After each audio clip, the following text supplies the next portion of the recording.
শোনা যাচ্ছে এবার? মাইক্রোফোন ছাড়া তো আরো ভালো শোনা যাবে মনে হয়, নাকি না বুঝলাম না।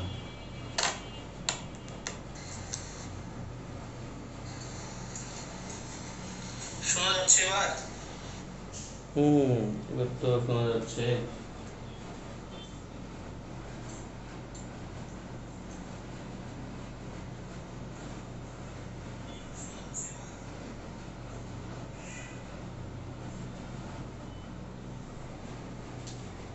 শোনা যাচ্ছে তাই?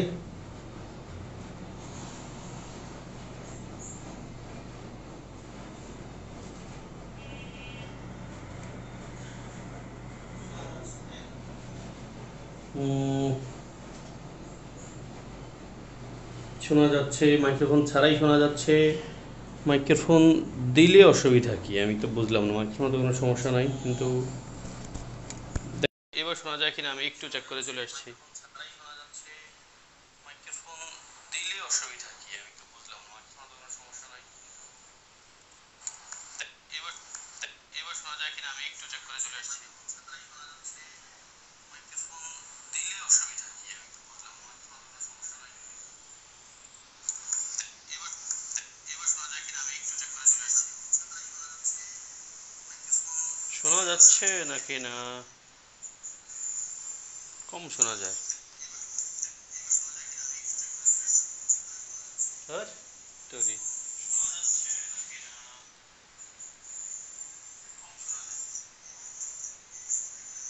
সাউন্ড হচ্ছে না। মানুষ তো মাইক্রোফোন দেয় সব ক্লিয়ার করার জন্য, বুঝলাম না। সাউন্ড হচ্ছে না। মানুষ তো মাইক্রোফোন দেয় সব ক্লিয়ার করার জন্য, বুঝলাম না। আচ্ছা দেখ, মাইক্রোফোন ছাড়াই আমরা চলি। দেখি।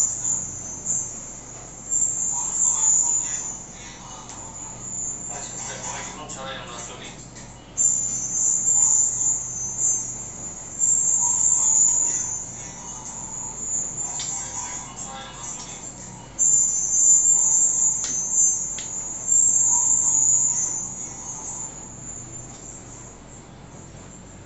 ভাইয়া আমি ক্লাস শুরু করে দিলাম, হ্যাঁ। সাইড থেকে কিসের যেন সাউন্ড হয়, কিসের সাউন্ড হয় সেটাই তো। ভাইয়া আমি ক্লাস শুরু করে দিলাম, হ্যাঁ। এই সাউন্ডটা কিসের? ছু ছু ছু ছু।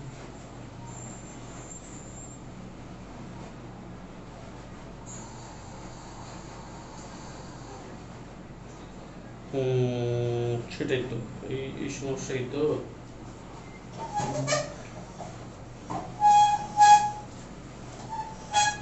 কি?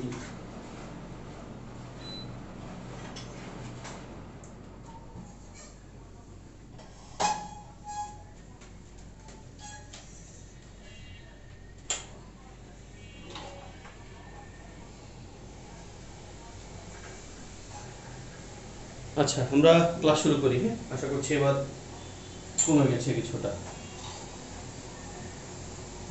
ওকে, আজকে আমি খুব দুঃখিত ভাই, মোটামুটি 5 মিনিট দেরি হয়ে গেল।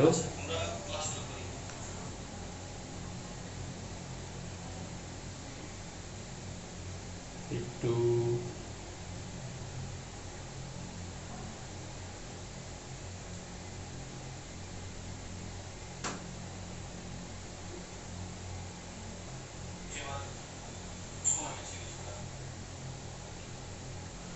হুম।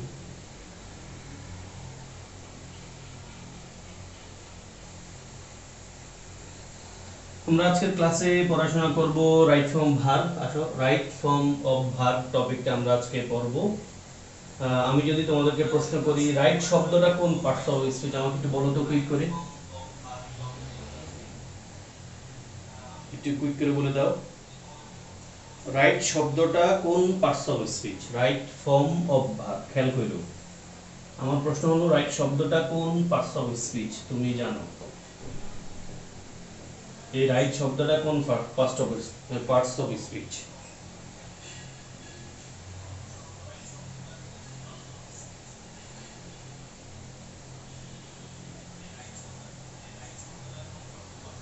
রাইট শব্দটা ভার বলছো আসিফ ভাইয়া, রাইট শব্দটা ভার হতে পারে, রাইট শব্দটা অনেক কিছু হইতে পারে, বাট আমাদের এখানে রাইট শব্দটা কি ভার কিনা? ওয়ালাইকুম আসসালাম। আমাদের এই বাক্যে রাইট শব্দটা কি কোনোভাবে ভার হতে পারে কি না?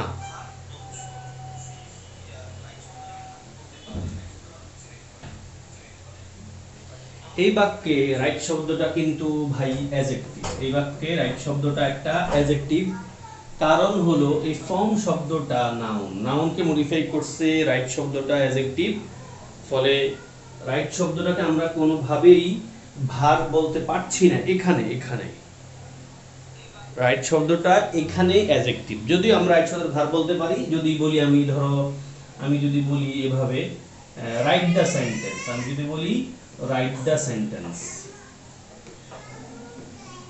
রাইট দ্য সেন্টেন্স মানে বাক্যটা ঠিক করো, সেই অর্থে তুমি রাইট শব্দটারে ভার বলতে পারো, বাট এখানে কিন্তু রাইটটা কোনোভাবেই ভার হতে পারছে না। কামিং ব্যাক, আমরা আজকে যা পড়বো সেটার একবার কোর একটা কথা। আজকের ক্লাসটা আমি আবার বলি, প্রতিদিনই বলি ভাইয়া, আজকের ক্লাসটা ইজি ক্লাস, এটা ভার্বের সাথে কানেক্টেড একটা ক্লাস, যেখান থেকে প্রশ্ন রেগুলার আসে, সব জায়গায় আসে। কেমন?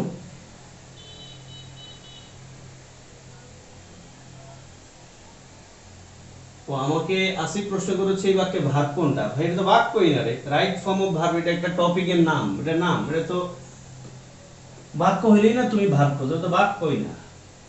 বাক্য হইলে তোমার কাছে ভার্বের প্রশ্ন আসবে, এখানে তো কোনো বাক্যই নাই।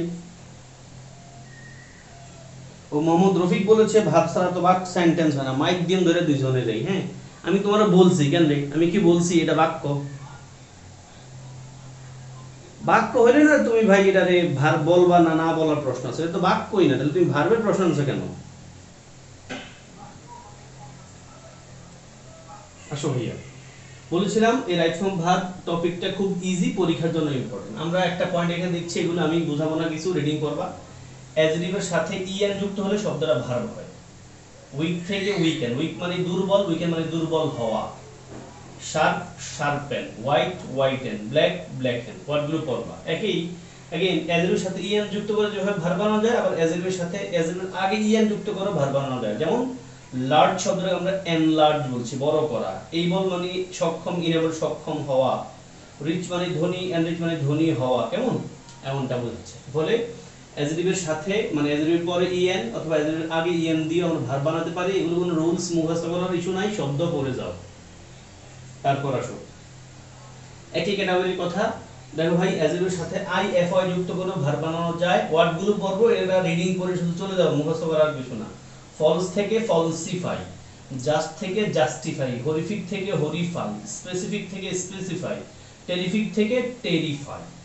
এবং টেরিফিক দিয়ে একটা প্রশ্ন করি তোমাদেরকে, বিশেষ পরীক্ষা এসেছিল, তোমাদেরকে আমি কোন একটা পরীক্ষা দিয়েছিলাম, প্রশ্ন এরকম, that terrific dress, that terrific dress suits you well। তো আমাকে বলবা, প্রশ্ন ছিল টেরিফিক শব্দের অর্থ কি?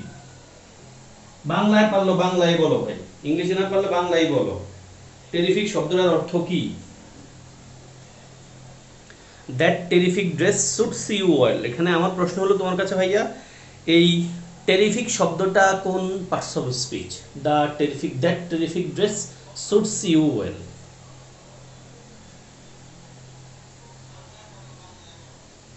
মানে টেরিফিক মানে কি এখানে ভয়ঙ্কর নাকি অন্য কিছু? একই মোডের একটা প্রশ্ন ঢাকা ইউনিভার্সিটিতে গত বছর এসেছিল।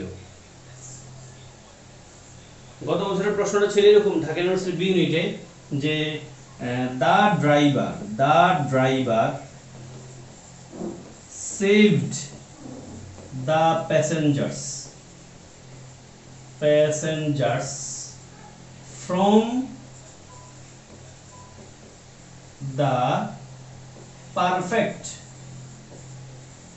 from the perfect storm। তো প্রশ্ন হলো আমার কাছে, পারফেক্ট শব্দের অর্থ কি?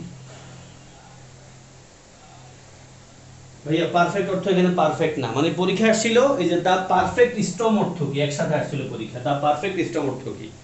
ইয়েস, মোহাম্মদ হারুন রফিক যাই বলি, the terrific dress suits you well, আমাদের প্রথম প্রশ্নটা বিশেষ পরীক্ষা এসেছিল বলছিলাম। টেরিফিক শব্দের অর্থ এখানে ভয়ঙ্কর না, বরং খুব ভালো, বিউটিফুল বোঝাচ্ছে, এক্সকুইজিট। আর সেকেন্ড বাক্যে the driver saved the passengers from the perfect storm. Perfect শব্দটা দেখলে মনে হয় কোনো ভালো জিনিস থেকে বাঁচাইছে, ভাই ভালো জিনিস থেকে বাঁচান সেভ করতে হয় নাকি? এখানে পারফেক্ট স্টর্ম মানে খুব একটা বিপদ থেকে বাঁচাইছে। পারফেক্ট স্টর্ম মানে কি খুব বিপদ থেকে বাঁচাইছে। তাহলে প্রথম সেন্টেন্সে টেরিফিক দেখতে ভয়ঙ্কর বাট আসলে পজিটিভ অর্থ, সেকেন্ড সেন্টেন্সে কিন্তু দেখতে মনে হয় প্রথমে পজিটিভ বাট আসলে নেগেটিভ জিনিস।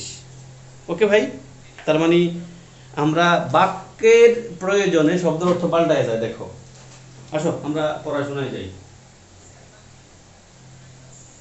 আমরা এই পয়েন্টটা একবারে ছোট্টবেলা থেকে পড়ে আসি, সেটা হলো ভাইয়া কি, সেটা হলো be, being, have, having, get, এদের পরে ভি3 হয়। যেমন let the game be started, passive মোডে আছে, বি ভার্বের পর বিই, বি এর পর যদি ভার্ব আসে আমরা কি লিখি, ভি3 লিখি, এটাই লেখা আছে। Let the sentence be pant, প্যান্থ্রো মানে তোমরা জানো মুছে ফেলা। হ্যাঁ, তাহলে এই পয়েন্টটা নিশ্চয় জানো, ইজি কথা। সামনে যাই আমি, আসো এই পয়েন্টটা আমরা একটু সময় নিয়ে দেখবো ছোট করে। দেখো ভাই, ইনফিনিটিভ মানে আমরা জানি to plus verb, to plus ভার্বটাকে আমরা বলি ইনফিনিটিভ, টু প্লাস ভার্বকে আমরা ইনফিনিটিভ বলি। আমরা এই পয়েন্টটাও জানি যে ইনফিনিটিভ এবং জিরানকে বাক্যের সাবজেক্টে বসানো যায়, মানে সাবজেক্ট আকারে ইনফিনিটিভ জিরানকে লেখা যায়। যেমন আমরা বলতে পারি ঢাকা ইউনিভার্সিটি বিএড প্রশ্ন আসছিল, dash is not a good habit, is not a good habit. আমি এক্স্যাক্টলি বাক্যটা বলতে পারছি না, হ্যাঁ, তবে আমি উত্তরটা বলতে পারছি। তো অপশন আসছিল এই নম্বরে শপ লিফট, শপ লিফট, আমি বি নম্বরে দিয়ে দিচ্ছি শপ লিফটিং, শপ লিফটিং, উত্তর হবে বি নাম্বার, শপ লিফটিং মানে দোকান চুরি। হ্যাঁ, এটা ভালো অভ্যাস না। মানে মূল পয়েন্ট হলো ভাইয়া, আমরা জানি ইনফিনিটিভ জিরান বাক্যে সাবজেক্ট আকারে বসতে পারে এবং ভার্বটা তখন সিঙ্গুলার হয়, তাই না? এটাই। তাহলে দেখো আমি এখানে বলতে চাই টু প্লাস ভার্বটা আমরা বলি ভাইয়া ইনফিনিটিভ, ইনফিনিটিভ। তাহলে এখানকার কথা আমার আসলে কি, আমার এখানকার মূল কথাটা হলো ভাইয়া এই যে এটা, এই প্রশ্নটা সমাধান করো তো, সবাই আন্দাজেই পারবো আমি জানি। হি অ্যাডভাইজড মি ড্যাশ স্মোকিং, বিশেষ পরীক্ষা আসছে, হি অ্যাডভাইজড me dash smoking.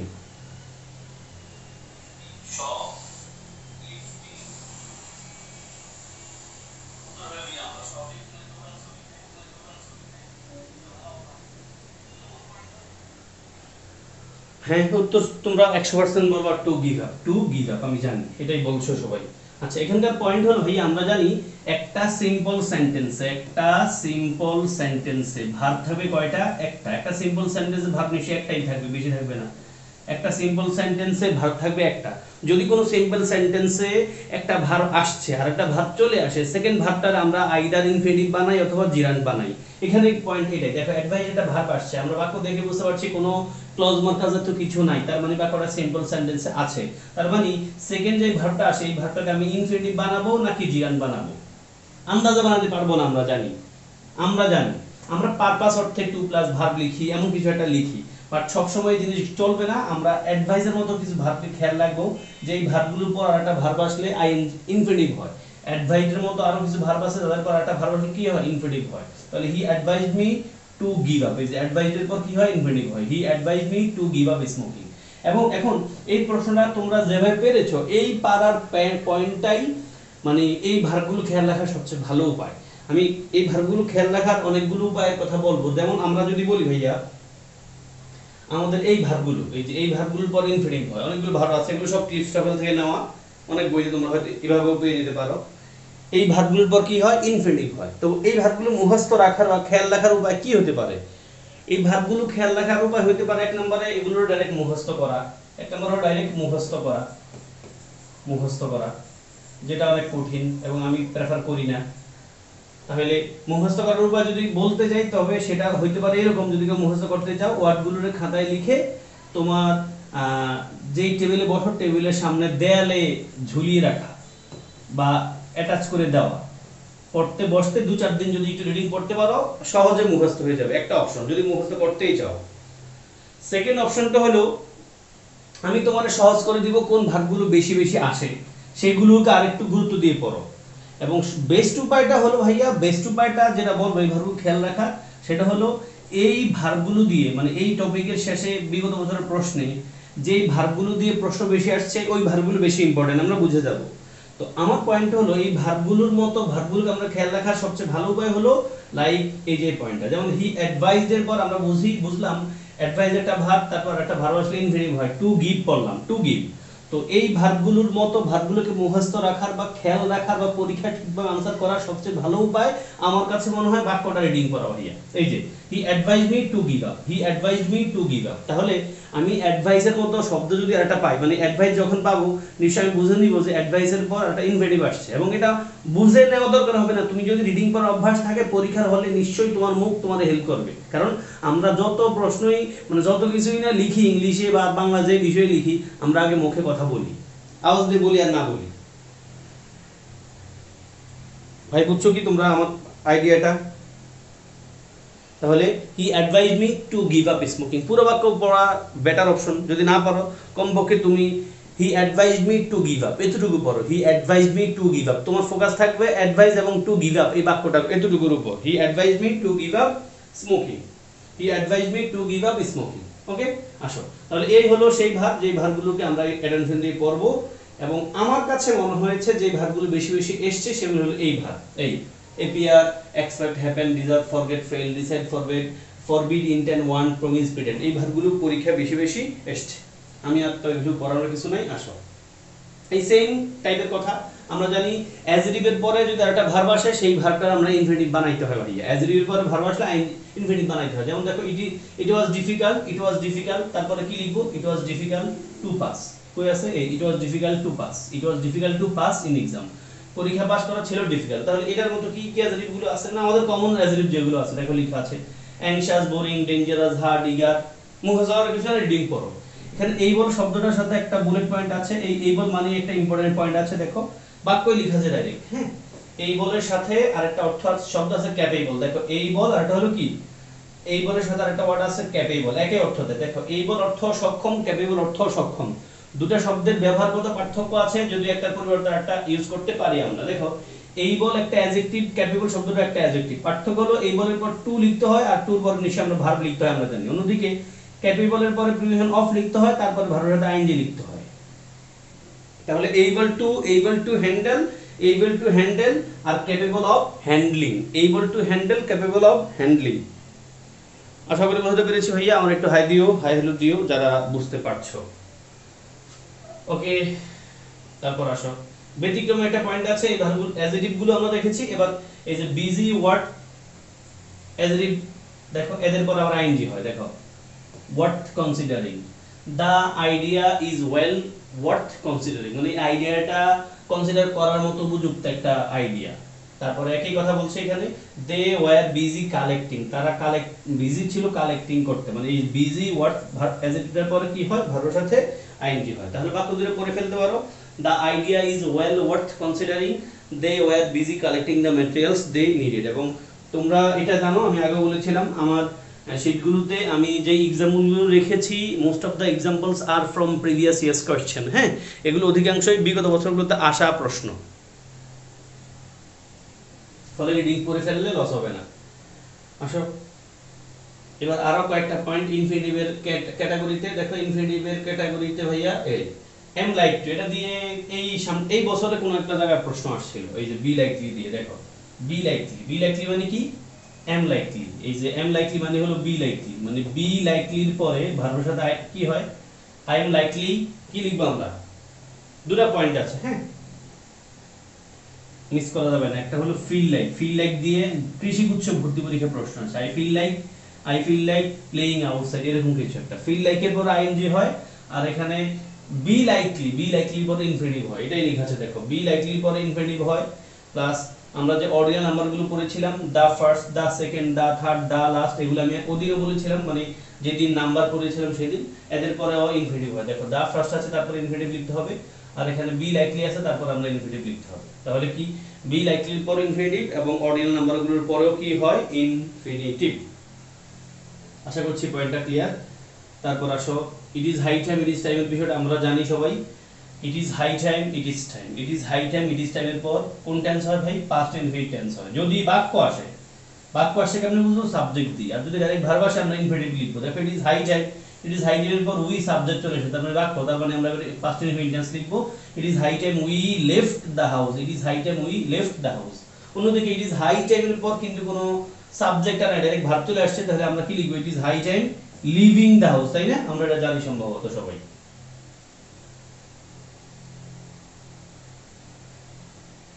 Living the house অবশ্যই না। পয়েন্টটা ছিল, আবার বলছি ভাইয়া, ইট ইজ হাই টাইম এরপর একটা বাক্য আসছে মানে সাবজেক্ট আসছে, আমরা লিখবো ভি2। ভি2 মানে কি? পাস্ট ইনফিনিট টেন্সে লিখবো it is high time we left the house. আর ইট ইজ হাই টাইম এরপর যদি বাক্য না আসে, ভার্ব আসে, তখন আমরা অবশ্যই লিভিং লিখবো না, আমরা ইনফিনিটিভ লিখি ভাইয়া, ইনফিনিটিভ। তাহলে it is high time to leave the house, খেয়াল করো। তার মানে it is time, it is high টাইমের পর যদি সেন্টেন্স হয় তবে আমরা সেন্টেন্সটাকে পাস্ট ইনফিনিট টেন্সে লিখবো। আর যদি সেন্টেন্স না আসে ডাইরেক্ট একটা ভার্ব চলে আসে, ভার্বটাকে আমরা ইনফিনিটিভ বানাবো। ওকে, তারপর এখানে লেখা আছে পয়েন্ট টু বি রিয়েলাইজড, এটা রিয়েলাইজ করার মতো। ঢাকা ইউনিভার্সিটি বি ডেটা অনুবাদ আসছে এটা দিয়ে। আমি জানি কিভাবে আম খেতে হয়, আমি জানি যেভাবে সে আম খায়। আমি দুটো বাক্য লিখছি, ইয়েস ইনফিনিটিভ হবে। দুটো বাক্যের ট্রান্সলেশন একটু চিন্তা করো তো। আমি জানি কিভাবে আম খেতে হয়, আমি জানি যেভাবে সে আম খায়।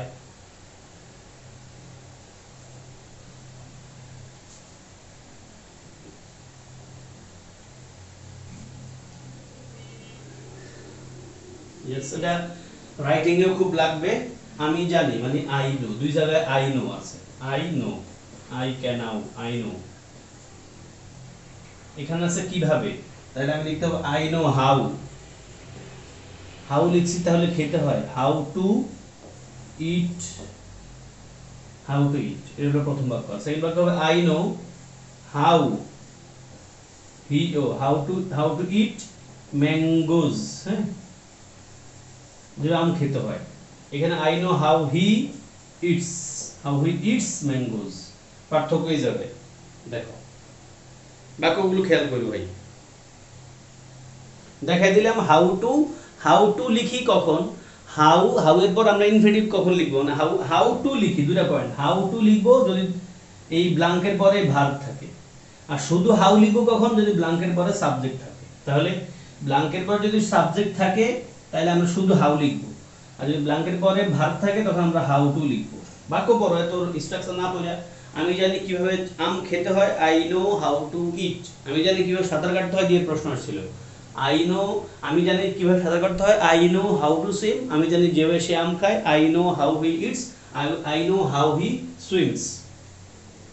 এই যে এটাই লেখা আছে, হ্যাঁ, স্ট্রাকচার সহ। তারপর আসো, এটা বাক্য বুঝে পড়ার বিষয়, পরীক্ষায় প্রশ্ন কম আসছে, স্টুডেন্ট এড়ায় যায়। কি লেখা আছে দেখো, পূর্বে ঘটেছে এমন কিছু অনুমান করার ক্ষেত্রে, পূর্বে ঘটেছে অনুমান করার ক্ষেত্রে আমরা এই ভার্বগুলো যখন লিখি, এপিয়ার, হ্যাপেন, প্রেজেন্ট, সি, এরপরে পারফেক্ট ইনফিনিটিভ হয়। পারফেক্ট ইনফিনিটিভ মানে কি? এই ভার্বগুলোর পরে টু হ্যাভ একটা ভি3 হয়। যেমন দেখো, the boy seems to have done his assignment, বাক্যের অর্থটা এরকম হয়, the boy seems to have done his assignment, মানে ছেলেটা সম্ভবত, এই সম্ভবত বলছে ছেলেটা সম্ভবত তার অ্যাসাইনমেন্ট শেষ করেছে। শেষ করেছে মানে কি? পূর্বে ঘটে গেছে, মানে ছেলেটার, ধরো কেউ একজন, এমনটা যেমনটা ঘটে আমাদের স্কুল কলেজে ঘটে, ইউনিভার্সিটিতেও ঘটবে, দেখবা যে তোমার কোনো একজন বন্ধুর পরীক্ষা, মানে তোমাদের একটা পরীক্ষা, তোমার বন্ধুর পড়াশোনা শেষ, আইসা সে তোমাদের ডিস্টার্ব করতেছে, তখন তুমি বুঝবা এই লোকের পড়াশোনা শেষ, আইসা ডিস্টার্ব করতেছে মানে কি? তখন তুমি বলবা হি, মানে my friend seems to have done his preparation, also has complete his preparation, হেতের প্রস্তুতি শেষ, এইজন্য আয়েশা আমগরে ডিস্টার্ব দিতেছে। এটাই মানে অনুমান করতেছি, কিন্তু আমরা এটাই বলছি ভাইয়া। তো তুমি আগে ঘটে গেছে এমন একটা কথা নিয়ে যখন অনুমান করবা, তখন এই ভার্বগুলো দিয়ে আমরা অনুমানটা করি, এপিয়ার, হ্যাপেন, প্রিটেন্ড, সি, সিম, এগুলো দিয়ে আমরা অনুমান করি। তখন পূর্বে ঘটে গেছে এমন কিছু অনুমান করার ক্ষেত্রে আমরা এই ভার্বগুলোর পর টু হ্যাভ ভি3 লিখব। He appears to have tried his best, এই বাক্যগুলো অবশ্যই পরীক্ষায় আসে ভাই, আমি যে বাক্যগুলো দেখাচ্ছি এগুলো পরীক্ষায় আসে। He appears to have tried his best, মানে তাকে মনে হচ্ছে তার সেরাটা দিয়ে সে চেষ্টা করেছে, হ্যাঁ, চেষ্টা করার কাজ শেষ। তারপরে একই মোডের কথা এবার একটু প্যাসিভ মোডে বলতে যাচ্ছি আর কি। পূর্বে ঘটেছে এমন কিছু অনুমান করার ক্ষেত্রে অ্যাক্টিভে তো আমরা বললাম, প্যাসিভে কি হবে? প্যাসিভের সেন্টেন্সের প্যাটার্ন যেটা হয়, আমরা জানি প্যাসিভ অলওয়েজ একটা মানে V3 হয়, আগে হ্যাভ এর পর একটা বিন হয়, হ্যাভ এর পর বিন হয়, তারপর V3 হয়। তো বাক্যটা যদি দেখো, এই বাক্যগুলোও পরীক্ষা আসে, তিনটা বাক্য এর কাছে, তিনটা বাক্যই পরীক্ষা আসে। দেখো, the accident is thought to have been caused by live on the railway line. দেখো, দ্য অ্যাক্সিডেন্ট ইজ থট মানে চিন্তা করা হয়, চিন্তা করা, দেখো থট ভার্বটা আছে থিংকের, তাহলে আগে কিছু একটা ঘটছে এমনটা বোঝা যাচ্ছে। The accident is thought to have been caused মানে অ্যাক্সিডেন্টটা ঘটছে কোন কারণে। দেখো, অ্যাক্সিডেন্ট তার নিজের, অ্যাক্সিডেন্ট তার নিজের অ্যাক্সিডেন্ট তার নিজে করে না, অ্যাক্সিডেন্টটা ঘটে, তাই না? মানে কেউ না কেউ ঘটায়, কোনো ব্যক্তি ঘটায়, অ্যাক্সিডেন্ট তার নিজে নিজে ঘটে যায় না, এটা প্যাসিভ মোডে আছে। আগে আইডিয়া আগেরটাই প্যাসিভ মোডে, দ্য অ্যাক্সিডেন্ট, দ্য অ্যাক্সিডেন্ট। দেখো, এক নম্বর বাক্যটা আমাদের প্যাসিভে আছে আর তিন নম্বর বাক্যটা অ্যাক্টিভে আছে। দেখো, he is supposed to have passed, pass করার কাজটা সে করবে, দেখো এখানে অ্যাক্টিভ মোডে আছে। He is supposed to have passed the SSC examination, say pass করার কথা, পাস করার কথা মানে তার কাজটা কিন্তু ডান, এমনটা। ওকে, আচ্ছা, তাহলে অ্যাক্টিভ আর প্যাসিভের আইডিয়াটাও এখানে কিছু বুঝতে পেরেছো। সামনে আরো বলবো এটা নিয়ে, অ্যাক্টিভ প্যাসিভের ক্লাস আছে, তখন বলবো। আসো এবার ওই আগের গল্পটাই আবার বলতেছি ভাইয়া। কিছু ভার্ব আছে, তাদের পর একটা ভার্ব আসলে কি হয়, জিরান্ড হয়। যেমন এই প্রশ্ন করলে আন্দাজ তো দিতে পারবা তোমরা, জানি, কারণ এই প্রশ্ন বিসিএস পরীক্ষায় আসছে এবং আমরা স্কুল কলেজে শিক্ষা প্রতিষ্ঠানে পরীক্ষা যখন হতো, পরীক্ষার শেষ দিকে যখন সময় শেষ, তখন টিচার আমাদের কাগজ দিয়ে বলতেন, এই ছেলেমেয়েরা স্টপ রাইটিং, লেখা বন্ধ করো। সেম কথা, আই ডোন্ট মাইন্ড, মাইন্ডের পরে ভার্বটা আইএনজি হয় ভাই। আই ডোন্ট মাইন্ড হেল্পিং, এটা কোথায় আসছে, এটা বিসিএস পরীক্ষায় আসছে। সেম মোডের প্রশ্ন ঢাকা ইউনিভার্সিটির বি ইউনিটে একটা প্রশ্ন আসছিল এরকম, আই ডোন্ট মাইন্ড দিয়ে, এই গত বছরের আগের বছর, মানে গত বছর আগের বছর, ইয়েস। দেখো, তাহলে মাইন্ডের পর কি লিখবো আমরা, আইএনজি লিখেছি। তাহলে এই মাইন্ডের মতো স্টেপের মতো ভার্ব কোনগুলো আছে, অনেকগুলো আছে, আমি ইম্পর্টেন্ট গুলো তোমাদের বলে দিছি। খেয়াল রাখার উপায় বলছিলাম, একটা হলো মুখস্থ করা, মুখস্থ করতে চাইলে এগুলো দেয়ালে অ্যাটাচ করে দেওয়া, মানে নিজের টেবিলের সামনে দেয়াল বা বেড়া যাই বলো অ্যাটাচ করে দিয়ে কয়েকবার রিডিং করা। আর সবচেয়ে ভালো উপায় হলো ভার্বগুলো খেয়াল রাখা, যেগুলো আমি তোমাকে অ্যানালাইজ করে দিলাম, প্লাস প্রিভিয়াস কোশ্চেন সমাধান করার সময় বাক্যগুলো রিডিং করা, যেমনটা আমরা একটু আগে করেছিলাম। এই যে এগুলো হলো অনেক ভাগ। আসো এবার আসো আমরা এখানে চলে আসি, কি বলা আছে, আই কেম হিয়ার ফর। আমরা সবাই জানি যে টু ছাড়া, টু ভার্বটার পরে, টু প্রিপোজিশন পরে যদি ভার্ব আসে, ভার্বের বেস ফর্মটা বসাই আমরা, ভার্বের কোন ফর্ম বসাই, বেস ফর্ম বসাই। টু ছাড়া যত প্রিপোজিশন আছে সব ভার্বের, সব প্রিপোজিশনের পরে ভার্বের সাথে কি হয় ভাইয়া, আইএনজি হয়। টু ছাড়া যত প্রিপোজিশন আছে, টু ছাড়া যত প্রিপোজিশন আছে তাদের পর ভার্ব যখন আসে আইএনজি লিখি। ভার্ব না আসলে আমরা আইএনজি তো লিখবো না, অনুসারে তার আইএনজি লিখবো না। তাহলে টু ছাড়া যত প্রিপোজিশন আছে তাদের পরে ভার্বের সাথে কি লিখবো আমরা, আইএনজি লিখবো। তাহলে I came here for buying, I came here for buying food, খাবার কেনার জন্য, ফরের পরে বাইং দিয়ে দিলাম, মানে আইএনজি দিলাম। এরপরে বাক্য দেখো, আই ওয়ান্ট, ওয়ান্টের পরে আমরা কি লিখি, টু গো লিখলাম, দেখো টুর পরে ভার্বের বেস ফর্ম লিখলাম। আমরা এই পয়েন্টটা ভালো করে সবাই জানি, টুর পরে বেস ফর্ম হয় ঠিকই, তবে টু যুক্ত কিছু এক্সপ্রেশন আছে যাদের পরে আবার কিন্তু ভার্ব প্লাস আইএনজি হয়, ভার্ব প্লাস আইএনজি হয়। টু যুক্ত কিছু এক্সপ্রেশন, যেমন এই যে লুক ফরওয়ার্ড টু, তোমরা নিশ্চয়ই লুক ফরওয়ার্ড টু বলবা এবং আইএনজিও লিখবা। লুক ফরওয়ার্ড টুর মতো, মানে টুর পরে ভার্বের সাথে আইএনজি হয় ঠিকই ভাইয়া, তবে তবে এই টু দিয়ে কিছু এক্সপ্রেশন আছে যাদের পরে অবশ্যই ভার্বের সাথে কি হয়, আইএনজি হয়। সেগুলো কোনগুলো সেটা জানতে চাও, এই যে এই সেগুলো, এই হলো সেগুলো, দেখো লেখা আছে। আমি যেগুলো ভুল করেছি এগুলো বেশি ইম্পর্টেন্ট, পড়ে রাখবা সবাই। কি, accustom to, be use to, become use to, be মানে am is are was are, এগুলো আমরা বি দিয়েই পাবো ডাইরেক্ট। হ্যাঁ, become use to, with a view to, object to, get use to, look forward to, এদের পরে কি হয়, টু যুক্ত থাকা সত্ত্বেও তাদের পরে আইএনজি হয়। দেখো আমি দু তিনটা বাক্য লিখেছি কাছাকাছি ধর্মের।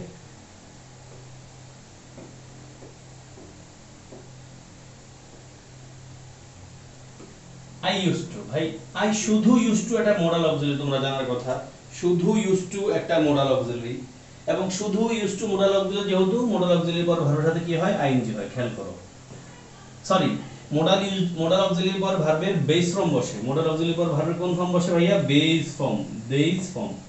মডাল অক্সিলারি পর ভার্বের বেস ফর্ম বসে। আর দেখো এখানে ইউজ টুর আগে একটা বি ইউজ টু আছে, মানে এম ইজ আছে, এম ইউজ টু আছে, তার মানে ভার্বের সাথে কি লিখতে হবে, এবার আইএনজি লিখতে হবে। তাহলে শুধু ইউজ টুর পরে ভার্বের বেস ফর্ম আর বি ইউজ টুর পরে ভার্বের সাথে কি, আইএনজি। অর্থ পার্থক্য হয়, শুধু ইউজ টুর পরে, ইউজ টু দ্বারা বোঝায় অতীতের অভ্যাস, আই ইউজ টু স্পোক, আমি এই কাজটা করতাম আগে, এমনটা বোঝাচ্ছে। আর I am used to smoking মানে হলো আমি এখন এই কাজটা করছি। ওকে, তো এখানে স্টুডেন্ট একটা ভুল করে ভাইয়া, এই 3 বাক্যটা একটা ভুল করার চান্স থাকবে, আমি জানি তোমরা করবে না। 3 বাক্যটা ভুল করার চান্স থাকবে আসবে এই কারণে, দেখো এই যে ইজ ইউজড টু আছে, তাহলে কি হবে, উত্তর হবে আইএনজি, তাই না? যদি কেউ উত্তর আইএনজি দাও তাহলে ভাইয়া উত্তরটা ভুল, উত্তরটা ভুল। কারণটা কি, একটু অ্যাটেনশন দিও। কারণটা হলো এখানে ইউজ টু অর্থ অভ্যস্ততা, তাই না? অভ্যস্ত, কেউ কোনো কাজে অভ্যস্ত, এই যে অভ্যস্ততা বোঝাচ্ছে ইউজ টু অর্থ। এবং সাবজেক্ট দেখো ব্যক্তি, সাবজেক্ট কিন্তু ব্যক্তি। অন্যদিকে থার্ড বাক্যে দেখো এখানে এই যে ইউজ টু লেখা আছে, ইউজ টুর অর্থ অভ্যস্ততা না, অভ্যস্ত এমন কোন কথা বোঝাচ্ছে না 3 নম্বর বাক্যটা। এবং সাবজেক্ট আছে বস্তু, খেয়াল করো। 1 আর 2 এ বলছে আই ইউজ টু স্মোক, আমি এই কাজে অভ্যস্ত ছিলাম। I am use to smoking মানে আমি এই কাজে অভ্যস্ত। আর 3 নম্বর বাক্যে বলছে pen is used to write. দেখো এখানে পড়ছি আই ইউজ টু একসাথে, এখানে পড়ছি আই এম ইউজড টু একসাথে। আর থার্ড বাক্যে পড়তে হচ্ছে pen is used, pen is, third বাক্যে পড়ছি pen is used to write. এটা বাক্যটা প্যাসিভ বাক্য হইয়া, থার্ড বাক্যটা প্যাসিভ বাক্য। এখানে ইউজড মানে ব্যবহৃত হয়, পেন ইজ ইউজড মানে কলমটাকে ব্যবহার করা হয়, প্যাসিভ বাক্য। পেন ইজ ইউজড, তো পেনটাকে ব্যবহার করা, এখানে ইউজ শব্দটা প্রিন্সিপাল ভার্ব, ইউজ শব্দটাই প্রিন্সিপাল ভার্ব। আর আগে দুই বাক্যে ইউজ টু শব্দ দুটো বসেছে মডাল ভার্ব আকারে, তাহলে থার্ড বাক্যের উত্তর হবে ভাইয়া pen is used to write. কলমরে ব্যবহার করা হয় লেখার কাজে, pen is used to write, কলমকে ব্যবহার করা হয় লেখার কাজে। এই যে মোহাম্মদ রফিকও 3 নম্বর বাক্যে রাইটিং লিখেছো ভাইয়া, আশা করি তোমাদের গল্পটা বোঝাতে পারছি আমি। ওকে, আমি মনে হয় সামনে চলে যেতে পারি। এবার আসো ভাই, expression it is no good, it is no use, কোনো দরকার নাই। ট্রান্সলেশন, এটার অর্থ এরকম আসে, কোনো দরকার নাই। হ্যাঁ, এটা ট্রান্সলেশন আকারে পরীক্ষা প্রশ্ন আসছে, রাইট ফর্ম ভার্ব আকারে আসছে। It is no good, it is no use, ভালো না, দরকার নাই। এটার পরে ভার্বের সাথে আইএনজি। দেখো it is no good describing me about the lost opportunity, হারিয়ে যাওয়া অপরচুনিটি নিয়ে এখানে ডিসক্রাইব করে কোনো লাভ নাই। এবং লস্ট শব্দটা কি দিয়ে বিশেষ পরীক্ষা প্রশ্ন আসছে, লস্ট শব্দটা একটা পার্টিসিপল আমরা জানি, তাই না? পাস্ট পার্টিসিপল মানে পার্টিসিপল, এটা খেয়াল রাখতে পারলে হয়, পার্টিসিপল। অপরচুনিটি নাউন, লস্ট শব্দটা যদি কোন পার্টস অফ স্পিচ আসে অ্যাডজেক্টিভ, এবং আমরা যদি পার্টিসিপল মোডে লুজ থেকে লস্ট বলতে পারি। ওকে ভাইয়া, আর এরপর বাক্যটা দেখো it is no use regretting, আক্ষেপ করা খুব বেশি, আক্ষেপ করা কোনো দরকার নাই। About the past and wasting time, সময় অপচয় করা এবং মানে সময় অপচয় করার কোনো দরকার নাই অতীত নিয়ে আর কি। ওকে, আসো প্যাসিভ মোডের ফাউন্ড সিন, এখানে আমার খুব বেশি বোঝা নাই, এটা অনেকটা সেলফ এক্সপ্লেনেটরি মোডে। দেখো ভাই লেখা আছে found seen noticed in passive mode verb plus ING. তাহলে এই ভার্বগুলো যখন প্যাসিভ মোডে পাই, পরীক্ষার প্রশ্ন কম আসছে, তারপর আমরা দেখে যেতে হবে ফাউন্ড সিন নোটিসড, এই 3টা ভার্বের কথা বলা হচ্ছে। এই ভার্বগুলো যখন প্যাসিভ মোডে পাচ্ছি, ভার্ব প্লাস আইএনজি লিখতে হচ্ছে। এদের পরে ভার্বটা আছে দা উইমেন ওয়াজ সিন, মহিলাকে দেখা হয়েছে, মানে the women was seen putting the ring in her bag, মানে মহিলাটাকে দেখা গেছে, দেখ প্যাসিভ মোডে কিন্তু মহিলাটাকে দেখা গেছে putting the ring in her bag, তার ব্যাগে রিংটা রাখতে। দেখো the women was seen passive mode কি না, মহিলা কিন্তু নিজে চেহারা নিজে দেখায় না। দা উইমেন ওয়াজ সিন, দেখো প্যাসিভ মোডের প্যাটার্ন কি, ভার্ব V3 থাকবে, আগে একটা অবজেক্ট থাকবে। দা উইমেন ওয়াজ সিন, মহিলা দেখা গেছে পুটিং মানে রাখতে, দা রিং ইন হার ব্যাগ, তার ব্যাগে রিংটাকে, মানে সোর আর কি, সোর তো বলা যাবে না, সুন্নি বলতে হবে। হ্যাঁ, মহিলাদের feminine gender Sunni. He was found, তারে পাওয়া গেছে। দেখো প্যাসিভ মোড ভাইয়া, হি ওয়াজ ফাউন্ড, প্যাসিভ মোডে অলওয়েজ ভার্বের পাস্ট পার্টিসিপল ফর্ম বসবে, আগে অক্সিলারি বসবে। দেখো হি ওয়াজ ফাউন্ড, তাকে পাওয়া গেছে, সে পায় নাই, সে পেয়েছিল না। হি ওয়াজ ফাউন্ড, তাকে পাওয়া গেছে ওয়াচিং দা মুভি, মুভি দেখা অবস্থায়, মুভি দেখা অবস্থায় পাওয়া গেছে। তাহলে এখানে এই দেখো ফাউন্ড সিন নোটিসড, এই ভার্বগুলো যখন প্যাসিভ মোডে পাচ্ছি, তাদের পরে ভার্বের কি লিখতে হচ্ছে, আইএনজি লিখতে হচ্ছে। সামনে চলে যাই, এই পয়েন্টটা ইম্পর্টেন্ট ভাইয়া, এই পয়েন্টটা দিয়ে বিশেষ পরীক্ষা প্রশ্ন আসছে। কেন যেন এই জায়গাটা থেকে চট্টগ্রাম ইউনিভার্সিটির এই ইউনিটে বেশি প্রশ্ন আসে, 4-5 বার আসছে পর্যন্ত প্রশ্ন, 4-5 বার আসছে। আইডিয়াটা হলো ভাইয়া, সিম্পল সেন্টেন্স যদি কমা দিয়ে যুক্ত হয় তখন আমরা ভার্ব প্লাস আইএনজি লিখি। সিম্পল সেন্টেন্স যেমন দেখো the play being over, comma we left the field, তাহলে আমাদের পরীক্ষা এই জায়গায় একটা ব্ল্যাঙ্ক থাকবে, ব্ল্যাঙ্ক।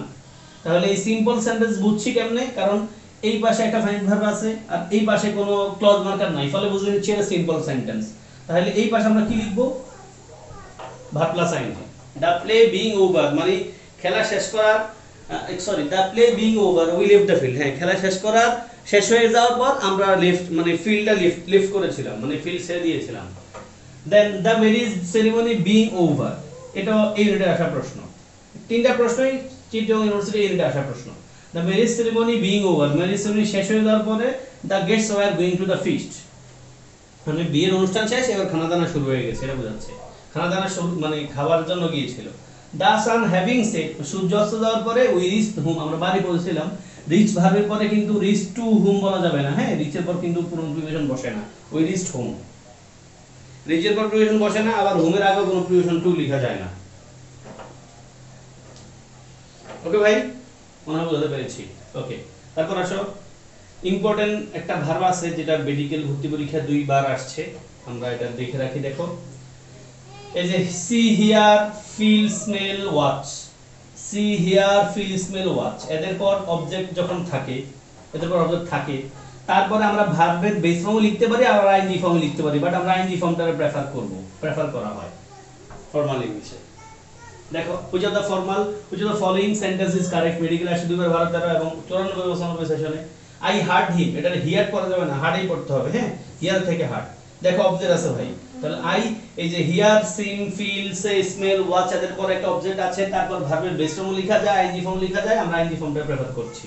উত্তর হচ্ছে I heard him saying this, আমি শুনেছি তাকে এই কথা বলতে। I heard him saying this, আমি তাকে এই কথা বলতে শুনেছিলাম। I heard him saying this. Okay, এই ভাই মাইন্ডের কথা আমরা একটু আগে শুরুতেই পড়ে আসছি ভাই। এই যে ফিল লাইকের কথা আগে বলেছি, এই 2-3 দিন আগে হওয়া কৃষিগুচ্ছ পরীক্ষায় প্রশ্ন আসছে। 2-3 দিন আগে বলতে গত শুক্রবারে যে পরীক্ষা হয়েছিল। আই ফিল লাইক মানে হলো আমার মন চায়। হ্যাঁ, I feel like playing cricket, আমার ক্রিকেট খেলতে মন চায় এবং আমার আসলে ক্রিকেট খেলতে মন চায়। হ্যাঁ, আমি সুযোগ পাইলে রীতিমতো ক্রিকেট খেলা ছাড়ি না। হ্যাঁ, আমি এখনো মানে আমার গ্রামের বাড়ি যদি যাওয়ার সুযোগ পাই, একদিনের জন্য যদি যাই, আমি আগে থেকে মোটামুটি বলে রাখি যে ছোট ভাই যারা আছে, বোনরা তো খেলে না, বলবে রেডি রাখিস, আসলে একটু আধা ঘন্টা 1 ঘন্টা হইলেও আমরা একটা ছোট্টখাটো ম্যাচ খেলে উঠবো। আর সুযোগ পাইলে আমরা রীতিমতো টেস্ট ম্যাচ খেলি। এই যে ঈদের যদি যখন সুযোগ পাই, এই 5-7 জন মানুষ নিয়ে ছোট্ট একটা বাগানের মতো আছে, আমরা টেস্ট ম্যাচ খেলা শুরু করি। আচ্ছা, ফিল লাইকের পর ভার্বের আইএনজি হয়। উড ইউ মাইন্ডের পরে ভাই আইএনজি। উড ইউ মাইন্ড খুব পোলাইট একটা এক্সপ্রেশন আকার আমরা ইউজ করি। হ্যাঁ, would you mind going with me, would you mind having a cup of tea with me, would you mind having a coffee with me, এরকম দিয়ে অনেক প্রশ্ন আসছে। এই যে would you mind what it is no use feel লাইকের পর ভার্বের কি হয় ভাই? আইএনজি হয়। আমরা আগেও দেখেছিলাম। Coming back, as soon as এর পয়েন্টটা বলেছি, এখানে আমি ব্যাখ্যা করব না ভাইয়া। as soon as এর পয়েন্টটা, as soon as এর উভয় পাশে একই টেন্স হয়, as soon as এর উভয় পাশে একই টেন্স হয়, এটা আমরা জানি। এবং no sooner এর একটা পয়েন্ট আছে, no sooner scarcely heard, এটা খেয়াল রাখো। আমরা কমপ্লিটিং সেন্টেন্স আকারে এসএসসি তে পড়তাম খুব করে। no sooner এর পর পাস্ট পারফেক্ট মুড আসে, তারপর দেন আসে। no sooner এর সাথে দেন, scarcely এর সাথে when, hardly এর সাথে বিফোর হয়। স্ট্রাকচার গুলো কি এই দেখো। I plan to move as soon as I find, উত্তর হচ্ছে সি।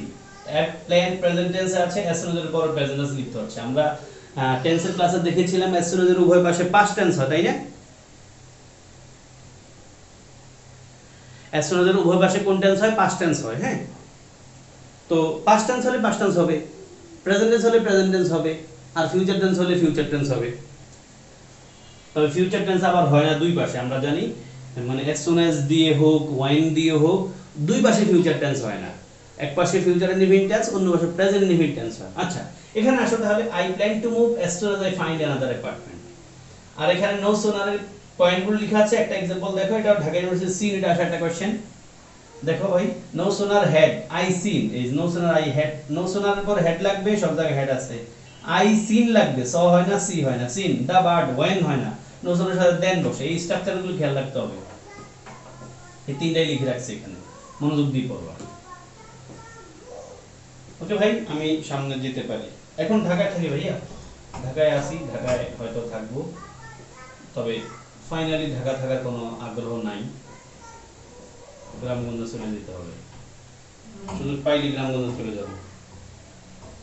ঢাকায় ঢাকা থেকে চলে গিয়েছিলাম একবার জীবনে, ঢাকায় থেকে চলে গিয়ে চিটাগং ছিলাম বছর খানেকের মতো, আবার ঢাকা চলে আসছি, ঢাকা আসি, আবার ঢাকা ছেড়ে চলে যাওয়ার চেষ্টা করছি, আল্লাহ রিজিক রাখলে ঢাকার বাইরে চলে যাব, মানে গ্রামে চলে যাবো, আমার দেশের বাড়ি চলে যাব।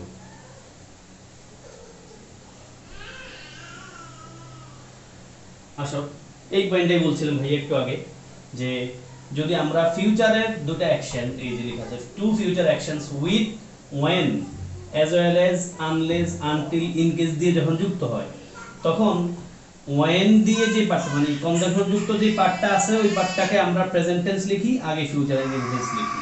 খুব ইম্পর্টেন্ট পয়েন্ট এটা। দেখো লেখা আছে I will phone you as soon as, তো I will phone you আমরা বলছিলাম as soon as এর ভাবে একই টেন্স হয়, তো ওই সিস্টেমে তুমি কিন্তু ফিউচার টেন্স এই ভাষাও বলে দিবা, বাট এই ভাষায় ফিউচার টেন্স লেখা যাবে না,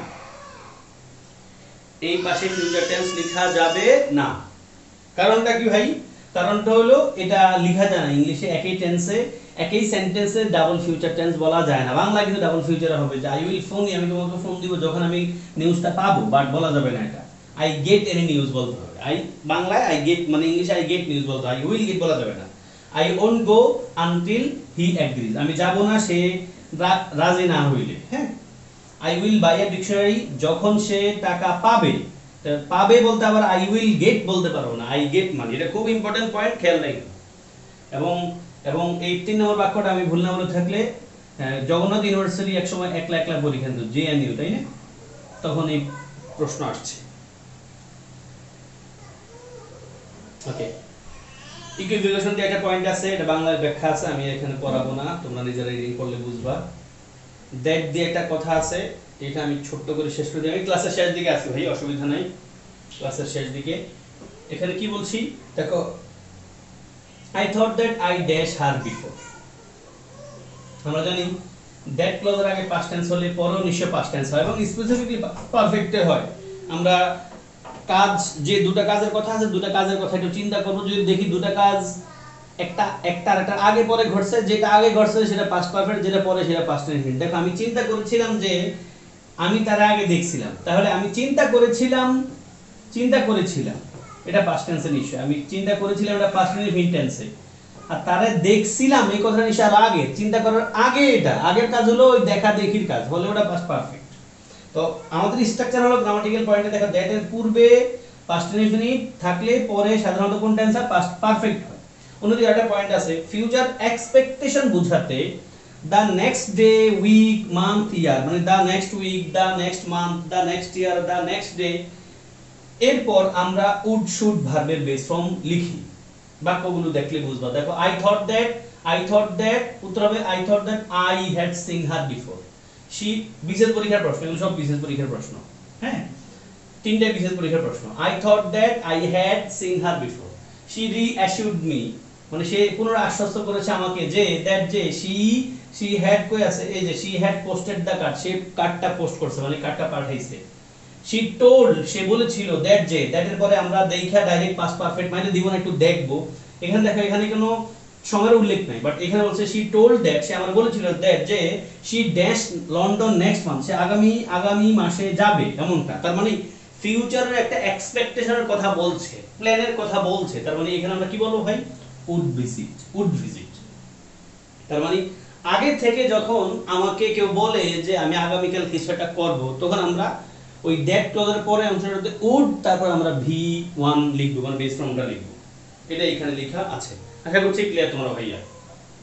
তারপর আসো লিস্টের পয়েন্টটা আমি আর বোঝাবো না, ব্যাখ্যা ডাইরেক্ট লেখা আছে, রিডিং করবা। হ্যাঁ, কোশ্চেনটা সমাধান করো। হোপ উইশ নিয়ে আমি ছোট্ট করে বলে যাব। হোপ উইশের বিষয়টা হলো ভাইয়া, হোপ মানে হলো possibly happened or will happen, মানে কোন একটা ঘটনা হয়তো ঘটেছিল বা ঘটবে, হোপটা প্রত্যাশিত মানে বাস্তব। যেমন we hope that they will come, আমরা প্রত্যাশা করি যে তারা আসবে, এটা বাস্তব হইতে পারে।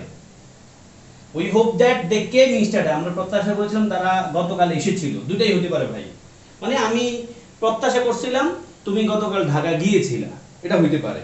আবার আমি প্রত্যাশা করি যে তুমি আগামীকাল আসবা, এটা হতে হোপটা এটা বোঝায়, হোপটার সাথে বাস্তবতার মিল আছে। অন্যদিকে উইশ যেটা ওটা দিয়ে পরীক্ষায় বেশি প্রশ্ন আসে। উইশটা দ্বারা কি বোঝায়? উইশটা দ্বারা আক্ষেপ বোঝায়। আর আক্ষেপ করি যে আমরা অতীত নিয়ে, তাই না? এটা বলছে definitely did not happen or will not happen. মানে definitely did not happen or will not happen, মানে যেটা কখনোই ঘটে না, ঘটবে না। ওই বলি না, যদি আমি রাজা হইতাম, অবাস্তব কথাবার্তা, রাজা হইও না, কিছু করিও না, এটা বোঝাচ্ছে। দেখো উইশ দ্বারা we wish that they could come, মানে আমরা উইশ করি যে তারা যদি আসতো, এমনটা বোঝাচ্ছে। তার মানে তা আসে নাই ভাই, এটাই। উইশের পর আমরা জানি পাস্ট টেন্স লিখতে হয় ভাই, এটা উইশের পর পাস্ট টেন্স লিখতে হয়, আমরা জানি এটা। We wish that they had could, they had could মানে কি না, এখানে ভুল। দে হ্যাড কাম ইয়েস্টারডে, এটা হতো দে হ্যাড কুড, তো ভুল, এটা আমার ভুল। We wish that they had come. এখানে পয়েন্ট হলো উইশের বাক্যের প্যাটার্নটা হলো এরকম, দুইটা বাক্যের প্যাটার্ন ভাইয়া। উইশের পরে আমরা পাস্ট ইনডিফিনিট টেন্স লিখি নরমাল বাক্যে, যেখানে অতীতের কোনো চিহ্ন থাকে না। আর যদি উইশের পরে উইশের পরবর্তী সেন্টেন্সটা পাস্ট ইনডিফিনিট টেন্স লিখি, আর উইশের পরবর্তী সেন্টেন্সটা আমরা পাস্ট পারফেক্ট লিখি যদি অতীতের কোনো চিহ্ন উল্লেখ থাকে। এটা হলো মূল পয়েন্ট। উইশের পরে পাস্ট ইনডিফিনিট টেন্স লিখি, আর উইশের পরে মানে উইশ যুক্ত সেন্টেন্সে যদি আমরা অতীতের কোনো চিহ্ন পাই, লাইক এখানে আমরা কি পাইছি? ইয়েস্টারডে পাইছি, তখন আমরা পাস্ট পারফেক্ট লিখব। হ্যাড কুড কাম তো দ্বিগুণ বাক্য হয় না ভাই। ওকে ভাইয়া, আশা করি বুঝতে পেরেছি। শেষ একটা স্ট্রাকচার লেখা আছে উইশ ফ্যান্সি, যেটা আমি একটু আগে বলছি, এটাই। অ্যাজ ইফ অ্যাজ দোর পয়েন্টটা তোমরা নিশ্চয়ই জানো, আমি এখানেও কথা বাড়াবো না। অ্যাজ ইফ অ্যাজ দোর আগে প্রেজেন্ট ইনডিফিনিট, পরে পাস্ট ইনডিফিনিট, আগে পাস্ট ইনডিফিনিট, পরে পাস্ট পারফেক্ট অবস্থা কথাবার্তা বোঝায়। Can not but, can not হেল্পের কথা আমি বলবো না ভাইয়া। Can not but, can not হেল্পের পয়েন্টটা কি? ক্যান নট বাটের পর ভার্বের বেস ফর্ম হয়, ক্যান নট হেল্পের পর ভার্বের সাথে আইএনজি হয়। অর্থ বোঝায় হলো I cannot but love hearing the story, মানে গল্পটা শুনে আমি না হেসে পারলাম না, মানে কেউ কোনোটা কাজ না করে পারে নাই, এমনটা বোঝাতে। তাহলে ক্যানট বাটের পর বেস ফর্ম, ক্যানট হেল্পের পর ভার্বের সাথে আইএনজি। সিনজের ব্যবহারটা খুব ইম্পর্টেন্ট, মনোযোগ দিয়ে পড়বা প্লিজ, আমি এখানে কথা বাড়াচ্ছি না। সিনজের আগে প্রেজেন্ট পারফেক্ট, পরে পাস্ট ইনডিফিনিট। সিনজের আগে পাস্ট ইনডিফিনিট, পরে পাস্ট পারফেক্ট, মানে সিনজের আগে যদি প্রেজেন্ট টেন্স হয়, পরে পাস্ট ইনডিফিনিট। সিনজের আগে পাস্ট ইনডিফিনিট, পরে পাস্ট পারফেক্ট হবে। দেন আমরা প্রেফার দিয়ে শেষ করব ক্লাস। প্রেফার মানে হলো কোনো কিছু থেকে কোনো কিছু বেশি পছন্দ করা, একটা জিনিসের চেয়ে আরেকটা জিনিস বেশি পছন্দ করা। ঢাকার বিনিয়োগের প্রশ্ন। আই মানে I would dash a blue bed cover dash a green one মানে হলো এখানে ব্যাড কভার, মানে বাক্যের অর্থ দাঁড়ায় আমি একটা ব্লু ব্যাড কভারকে গ্রিন ব্যাড কভারের চেয়ে বেশি পছন্দ করি। তার মানে আমরা এখানে প্রেফার লিখতে হবে, সাথে টু লিখতে হবে। প্রেফারের সাথে প্রিপোজিশন টু বসে। প্রেফারের সাথে প্রিপোজিশন কি বসে ভাই? টু বসে। প্রেফারের সাথে প্রিপোজিশন টু বসে। প্রেফার দিয়ে আমরা কয়েকটা স্ট্রাকচার দেখতে পারি, স্ট্রাকচার না বরং সেন্টেন্স পড়বো আমরা। দেখো ভাই, I prefer T to coffee, মানে আমি I prefer T to coffee মানে হলো আমি কফির চেয়েও চাকে বেশি পছন্দ করি। এখানে এই যে টি ও টু শব্দ অর্থ কিন্তু দেন টি ও টু শব্দ অর্থ কি? টি এইচ এন দেন, চেয়ে। দেখো আমি চাকে বেশি পছন্দ করি কফির চেয়ে, তাহলে I prefer T to coffee, I prefer T to coffee. তাহলে দেখো টু শব্দ অর্থ এখানে চেয়ে, টুর আগে যা, টুর পরেও কিন্তু থা, সেম কথা, টুর আগে যা, টুর পরে থা, ঠিক আছে? তো দেখো I prefer T to coffee, I prefer reading to writing, মানে আমি পড়াকে বেশি পছন্দ করি লেখার চেয়ে। আর একটা পয়েন্ট আছে, প্রেফারের পর ইনফিনিটিভ হতে পারে, তবে মাঝে রাদার দেন থাকবে, তারপর আবার ভার্বের বেস ফর্ম যেটাকে আমরা বেয়ার ইনফিনিটিভ বলি। দেখো লেখা আছে he preferred to die, he preferred to die rather than starve, মানে সে মানে স্টার মানে কি? না খেয়ে থাকার চেয়েও সে মরে যাওয়ার বেশি পছন্দ করে। এটা ঠিক না। ওকে ভাই, মোটামুটি প্রেফার দিয়ে আমরা দুটো প্যাটার্ন দেখলাম। প্রেফারের পরে প্রিপোজিশন টু থাকবে ভাইয়া, টুর আগে যা থাকবে টুর পরে তা থাকবে। টুর আগে জেরান, টুর পরে জেরান, টুর আগে নাউন, টুর পরে নাউন। আর একটা পয়েন্ট হলো প্রেফার পর ডাইরেক্ট ইনফিনিটিভ আসতে পারে, রাদার দেন, তারপর ভার্ব বেস ফর্ম, যেমনটা পেলাম he prefer to die rather than starve, মানে সে না খেয়ে থাকার চেয়েও মরাটাকে বেশি পছন্দ করে। এই ছিল আমার ক্লাস। আমি জানি না কজন মানুষের উপকার হয়েছে, বাট আমি আমার চেষ্টাটা করেছি। হ্যাঁ, যদি কেউ আগ্রহী থাকো বা তোমার কোনো সমস্যা থাকে ভাইয়া, আমি যা বোঝাচ্ছি তাতে তুমি চাইলে আমার সাথে হোয়াটসঅ্যাপে মেসেজ দিতে পারো। যদি কোনো কিছু বুঝতে সমস্যা হয়, আমি নিশ্চয়ই আমার স্টুডেন্টদেরকে তাদের কোনো প্রশ্ন থাকলে তাদেরকে রিপ্লাই দিতে কার্পণ্য করবো না ইনশাআল্লাহ। শুভকামনা, ভালো থেকো ভাই। যারা ক্লাসে আছো আমার সাথে একটু হাই হেলে কইরো, ক্লাস করে কি আসলে উপকার হচ্ছে কিনা। হ্যাঁ, ক্লাস করে তোমার উপকার হচ্ছে কিনা, বা আমার এই কোনো ফিডব্যাক গালিগালাজ করতে মন চায় কিনা। যদি কোনো গালিগালাজ করতে মন চায় আমারে করে যাইতে পারো। হ্যাঁ, ভালো থেকো সবাই। আসসালামু আলাইকুম।